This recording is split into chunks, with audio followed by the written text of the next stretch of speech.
Benefits of doorbell camera footage with the caption, "Zombies want your brain." The video shows a young man in a bandana covered in what appears to be dirt or blood, repeatedly slamming himself into the front door of a house.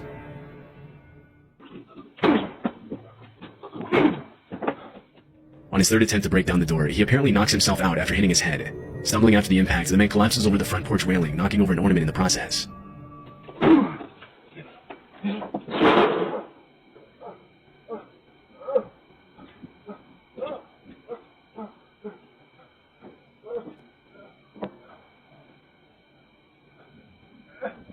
He groans in pain as he flails his arms and raises his legs, seemingly trying to get back on his feet, but the video ends before we can see what happened next.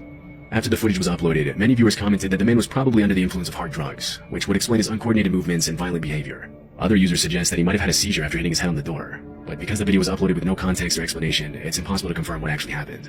After that night, the homeowner never saw the man again.